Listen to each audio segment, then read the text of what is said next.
베드로전서 5장 1절에서 11절 말씀까지 우리 함께 봉독하도록 하겠습니다.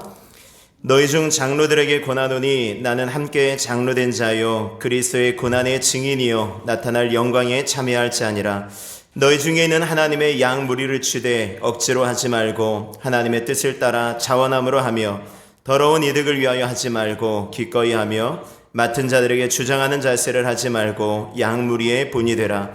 그리하면 목자장이 나타나실 때에 시들지 아니하는 영광의 관을 얻으리라. 젊은 자들아 이와 같이 장로들에게 순종하고 다하서로 겸손으로 허리를 둥이라.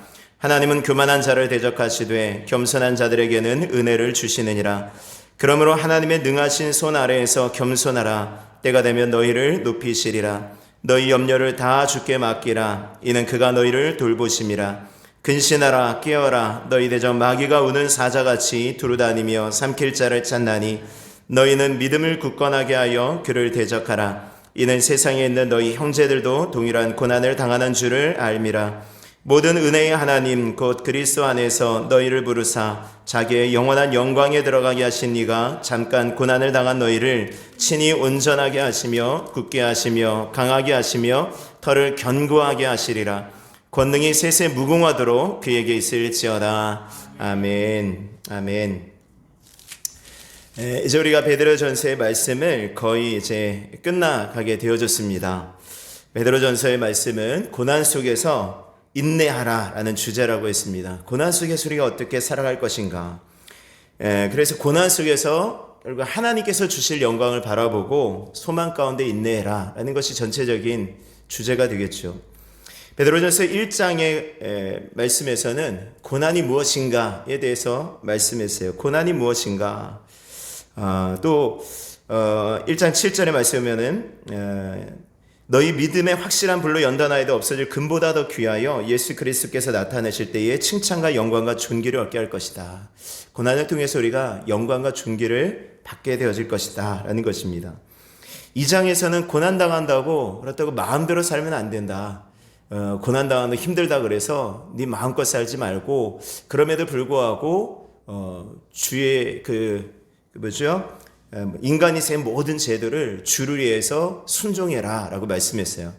그 상황 가운데 좀 쉽지 않은 상황이지만 그러나 그리스도인 성도였던 삶은 모든 제도에 순종하는 삶이다 라고 말씀을 드렸습니다. 2장 21절의 말씀은 그 고난 속에서 우리들이 그렇게 순종하며 따라야 될 것이 무엇인가 라고 했을 때 예수님께서 그 고난 가운데 순종하셨다. 그리고 예수님께서 본을 끼치셨다라는 것입니다. 그 자체를 예수님께서 본을 끼쳐서 따라오게 하셨다라고 말씀하는 것이죠. 그러니까 고난의 본, 순종의 본이 바로 예수님이시다라는 것입니다. 3장에서는 고난 속에서 남편과 아내는 어떻게 살아가야 되는가라는 것을 말씀하죠. 그리고 그 고난은 반드시 복이 있다라고 말씀하십니다. 의를 위하여 고난을 받으면 복이 있는 자니 의를 위하여 고난을 받으면 복이 있습니다. 많이 듣던 말씀이죠. 심령이 가난한 자는 복이 있나니 이렇게 말씀하는데 그 가운데 하나가 바로 이제 베드로 사도는 더 나아가서 의를 위하여 고난을 받으면 복이 있다라고 계속 이야기하는 것이죠. 4장에서는 왜 고난을 받아야 되는가라고 말씀을 하는데 1절의 말씀에 보면 4장 1절의 말씀에 보면 그리스도께서 이미 육체의 고난을 받으셨으니 너희도 같은 마음으로 갑옷을 삼으라. 이는 육체의 고난을 받은 자는 죄를 그쳤음이니. 우리 가운데 왜 고난이 때때로 오는가라고 했을 때 죄를 그치게 하기 위해서라는 것입니다. 죄를 그치게 하기 위해서. 그래서 죄를 그치고 이제 육체의 남은 때를 우리의 육체의 정욕을 위하여 사는 것이 아니라 하나님의 뜻을 이루며 살아라라는 것입니다. 그리고 이제 오늘 5장에 말씀하면서 전체적으로 장로들에게 그리고 젊은 자들에게 그리고 성도들에게 어떻게 해야 될 것인지 어떻게 그 고난을 헤쳐나가면서 고난 속에서 살 것인지를 또 말씀하고 있습니다. 첫 번째 이제 장로들에게 말씀하죠. 자 1절 말씀 보겠습니다. 너희 중 장로들에게 권하노니 나는 함께 장로된 자여 그리스도의 고난의 증인이요 나타날 영광에 참여할 자니라. 여기서 이제 장로는 교회의 지도자들을 말하는 것입니다. 교회의 지도자들. 베드로가 교회의 지도자였다라는 것을 여러분들이 다 아시죠? 오늘날 다른 교단에서 이야기하는 그 장로와는 조금 이제 다른 의미라고 생각하시면 됩니다. 우리 보통 교회에는 여러 직분들이 있죠. 목사님, 장로님, 권사님, 또 집사님, 또 권찰, 뭐 그런 직분들이 있고, 또 교단에 따라서는 목사님 가운데 조금 이제 영향력 있는 목사님들을 감독이라고 하죠. 그래서 감독으로 뭐 하셨다라고 하고, 그렇게 되면 교회 안에서 어떤 서열이 정해지는 것 같죠. 전체적인 교회 내에서. 그래서 감독, 목사님, 장로님, 그 다음에 뭐 권사님, 집사님, 뭐 권찰님 이렇게 내려오는 것 같아요. 근데 그렇게 되다 보니까 약간 그 서열처럼 느껴지는데, 여러분들 성경을 조금 더 자세히 읽어보면 교회 안의 직분은 목사와 장로, 이 감독, 이것이 다 똑같은 직분이에요. 다 하나입니다. 다 똑같은 목사의 직분을 가리키는 것이라는 것을 알 수 있습니다. 그러니까 성경이 말씀하는 직분은 목사와 집사님밖에 없어요. 목사님, 집사님. 디모데전서 3장의 말씀에 감독과 집사의 자격에 대해서 나오는데, 여기서 말하는 감독이 목사님입니다. 목사님과 집사님을 말하죠. 그러니까 중간 직분이 없어요. 장로, 장로 이런 직분이 없다라는 것입니다. 근데 이제 중간에 막 이렇게 들어가는 거예요. 장로님도 들어가고, 뭐 권사님도 들어가고, 권찰님도 들어가고 이렇게 들어가는 것입니다. 또 보통의 교회에서는 서리 집사라고 해요. 서리 집사. 그래서 안수 집사, 서리 집사, 안수 집사로 또 나누죠. 집사님도. 서리 집사님은 보통 1년에 한 번씩 이제 임명을 하는 것입니다. 그래서 1년 동안 잘 집사 직분을 감당하면 다음에 또 연장하고, 또 잘하면 또 다음에 연장하고, 그리고 1년 만에 주일 예배를 제대로 드리지 않고 제대로 헌신하지 않는다라고 하면은 그 다음에 집사 임명을 안 줄 수도 있는 거예요. 서리 집사님은요.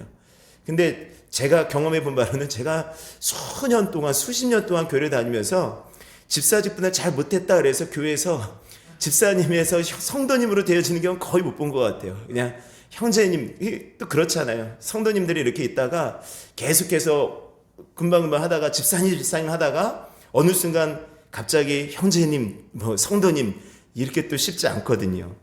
그러니까 어떻게 됐든 그냥 한 번 집사님은, 한 번 서리 집사님은 그냥 계속 집사님이 되어져 버리는 것이죠. 근데 사실은 그런 것이 종신직은 아니다라는 것입니다. 그러니까 우리 교회에서 이제 종신직으로 부여받는 안수 집사의 경우가 있는, 안수 집사라고 하는 것입니다.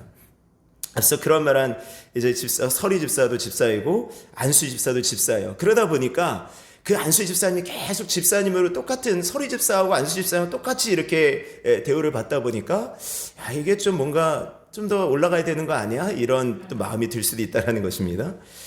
사실 장로라는 직분은 이 장로 교단을 만든 이 칼뱅이 이분이 가르치는 장로, 다스리는 장로 이렇게 구별하면서 이제 가르치는 장로를 아마 목사라고 하고 다스리는 장로를 장로로 했던 것 같아요. 그러니까 똑같은 어떤 직분 속에서 뭐 기능적인 면을 좀 나누면서 그렇게 호칭을 좀 다르게 좀 불렀는데, 그게 좀 시간이 흐를수록 목사 밑에 장로 이렇게 되어져 버린 그러한 것입니다. 아마 그래서 다른 교단 같았으면 이번에 우리 임직식도 안수 집사 임직식이 아니라 장로 임직식을 할 거예요. 장로 임직식으로. 근데 우리 침례교단에서는 장로를 세우지 않습니다. 장로 직제를 세우지 않고요. 그냥 안수 집사님이 바로 장로님과 같은 그러한 직분이라고 생각하시면 돼요.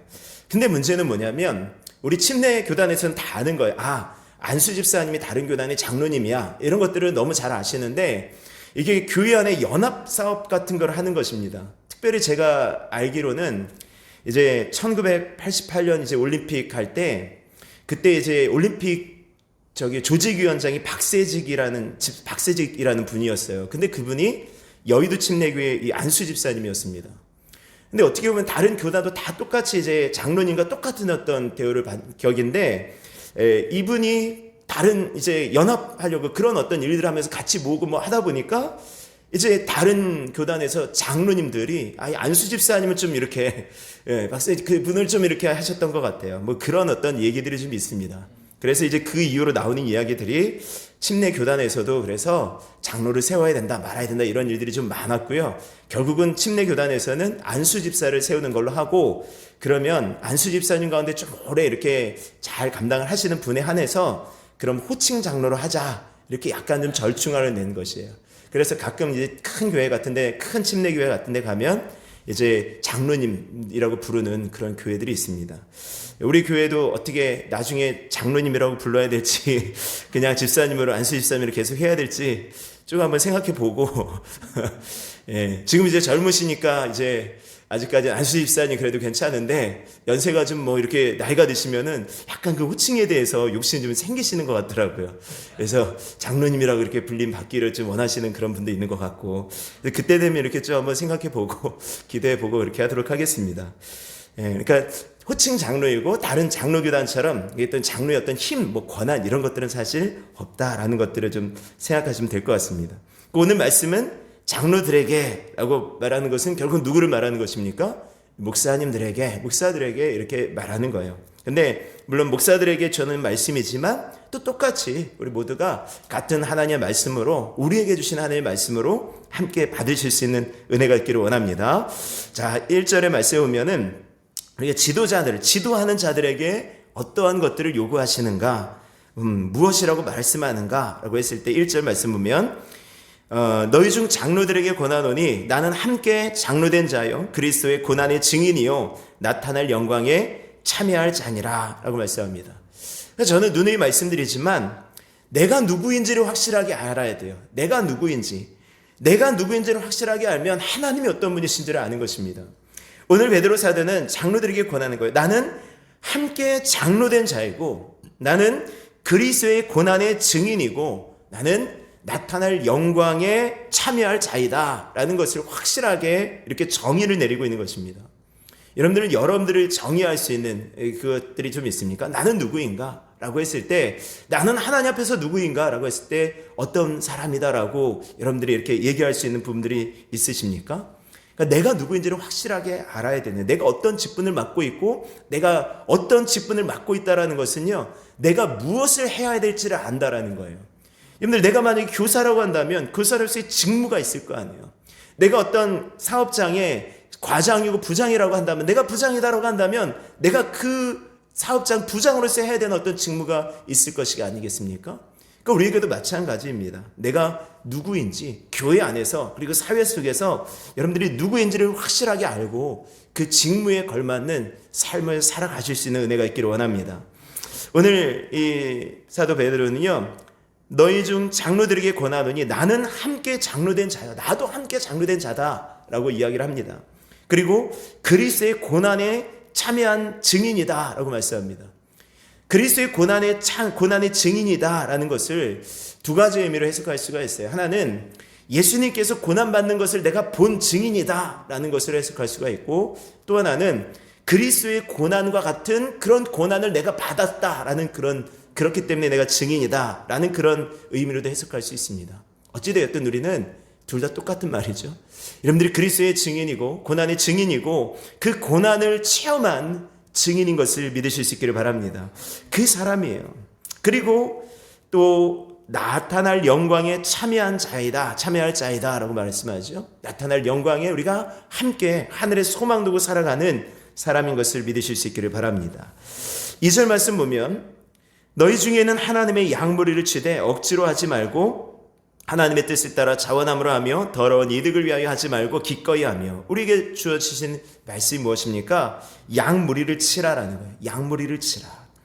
지도자들은 양무리를 치는 거예요. 목양한다 그러지 않습니까? 친 양무리를 치라 그래서 이 때리라는 말이 아니죠. 물론 때리는 것은 아닙니다. 베드로는 특별히 양무리를 치라라고 말하고 있어요. 여러분들 베드로가 특별히 양무리를 치라고 말했던 이것은 굉장히 의미가 있지 않습니까? 우리가 잘 아는 것처럼 요한복음 21장의 말씀에 보면 예수님께서 베드로를 만나시죠.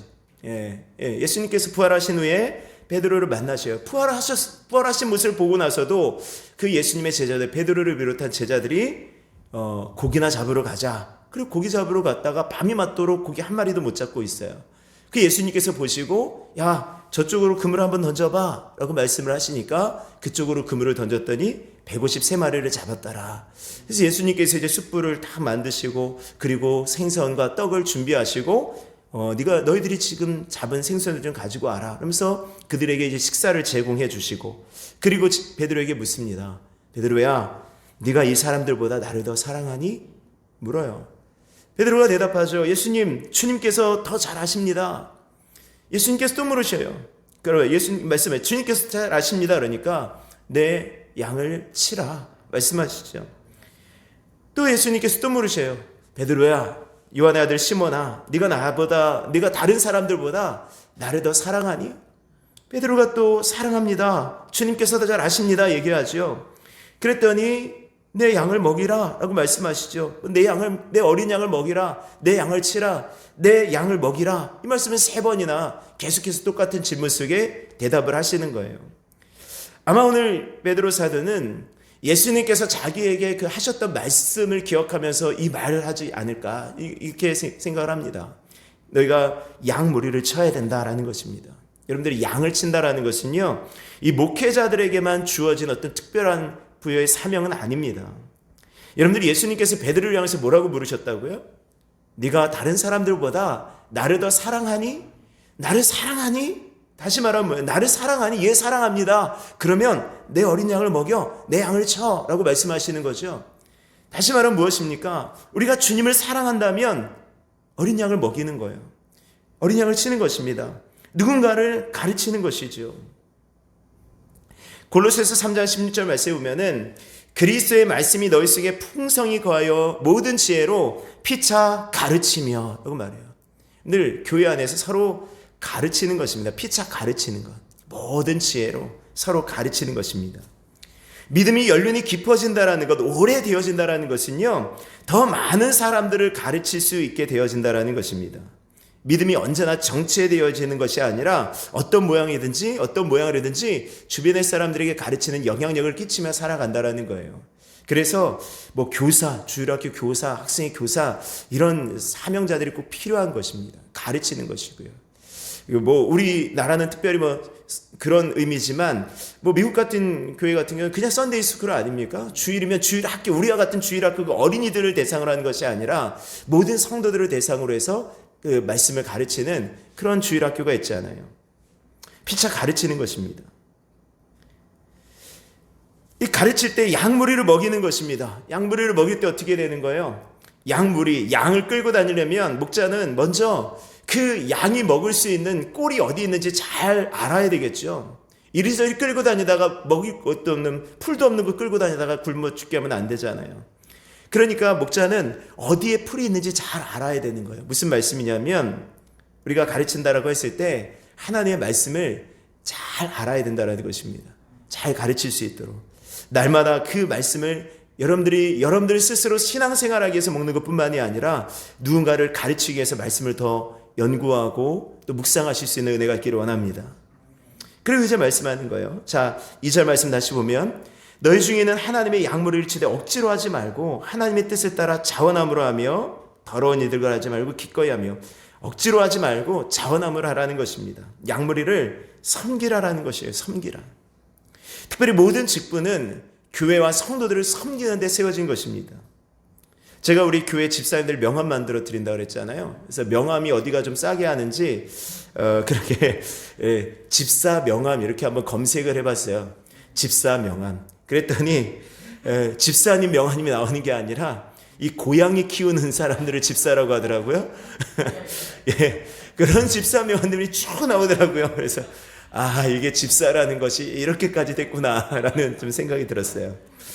근데 한편으로 생각하면 집사님 원래 그런 직분 아닙니까? 예, 섬기는 거, 이렇게 돌보는 거, 이렇게 구석구석 이렇게 살피는 직분이 사실 집사님이잖아요. 그러니까 원래 집사라는 것이 우리 교회 안에서는 조금 이렇게 막 높은 직분인 것 같지만 사실은 이제 큰 집에서 이렇게 일하는 그런 사람들이잖아요. 일 맡아서 하는 사람들. 그러니까 우리가 직분을 세우는 것은 바로 그런 일을 하라는 것입니다. 우리 교회 안에 섬기고 우리 성도들 섬기고 더 잘 섬기는 것입니다. 이게 직분 받는다 그래서 내가 높아지는 것이 아닙니다. 아멘이시죠? 이게 모르는 사람은 높아지는구나 이렇게 생각할 수 있어요. 제가 지난번에 말씀드렸듯이 제가 전도사에서 목사 안수를 받는다니까 이 교회에 대해서 잘 모르시는 저희 장모님은 아이고 우리 양서방이 승진하는 애 이렇게 하고 되게 좋아하셨어요. 그게 아닌데 그렇게 모르시는 분은 그렇게 말씀하실 수 있어도 아시는 분은 이제 그렇게 생각하면 안 된다라는 것입니다. 더 낮은 자리에서 보이지 않는 곳에서 더 잘 섬기라고 직분을 맡겨드리는 것입니다. 더러운 이득을 위하여 일하지 말고요. 그리고 마지막으로 3절 후반절 말씀에 보면 맡은 자들에게 주장하는 자세를 하지 말고 양무리의 본이 되라 라는 것입니다. 모든 면에 있어서 본이 되는 거예요. 그러니까 저도 마찬가지로 본이 되는 것이고 우리 직분자들, 우리 집사님들이 본이 되도록 하십시오. 본이 되도록. 어떻게 하면 안수 집사 역할을 직분을 잘 감당할 수 있을까? 어떻게 하면 권사 직분을 잘 감당할 수 있을까? 예전에 우리 교회 안에서 안수 집사님들이 어떻게 살았는지, 권사님들이 어떻게 하셨는지를 한번 잘 기억하시고, 물론 그 가운데서 좀 좋지 않은 모습을 보이는 분들도 있었겠지만, 그러나 그분들은 좀 뒤로 하고 정말 존경할 만한 그런 분들이 아마 분명히 있을 거라고 저는 생각합니다. 저는 우리 모교회에서 모교회의 어떤 권사님들을 떠올리면 정말 배우고 싶은, 정말 그분 모교회 권사님들은 항상 저 권사님들은 기도하시는 분들이야, 이런 마음이 들었어요. 권사님들은 무조건 기도하시는 분이에요. 기도의 자리는 정말 권사님들이 항상 계셨어요. 신방한다. 권사님들이 항상 따라다니시잖아요. 항상 따라다니시고. 그리고 안수 집사입니다. 그때는 이제 다른 데서 이제 장로 직분을 받고 오셨다 그래서 교회 안에서 장로님들이 계셨는데, 장로님입니다. 그러면은 또 장로님에 맞는 어떤 그러한 품위와 어떤 그런 모습들이 좀 있었던 것 같아요.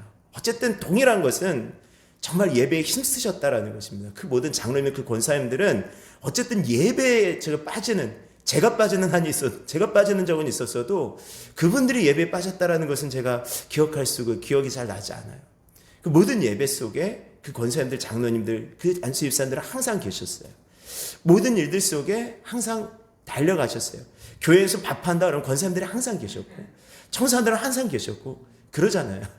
그 분들이 예전에 그런 모습들이 다 있더라고요.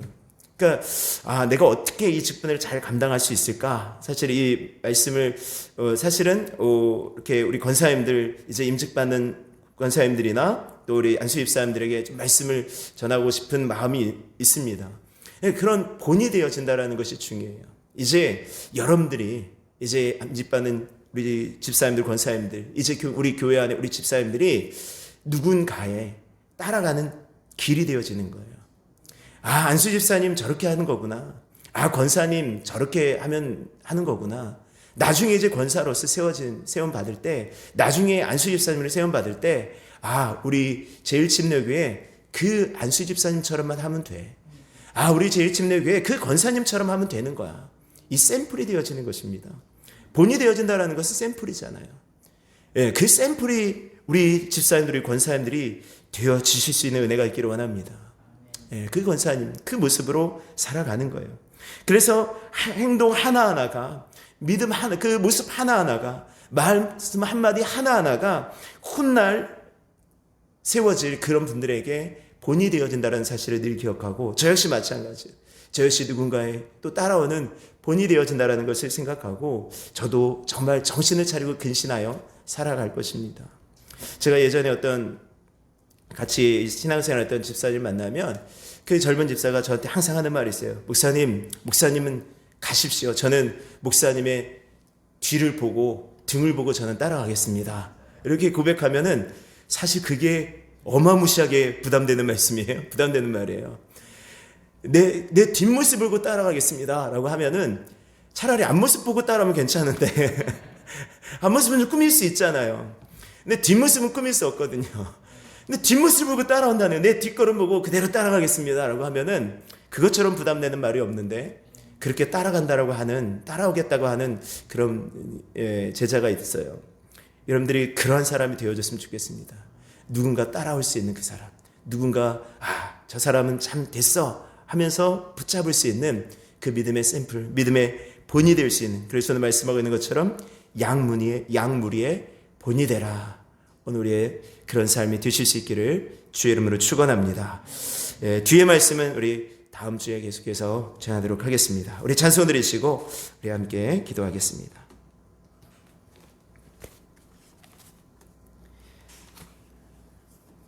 우리 찬송 452장 우리 찬양 드리겠습니다.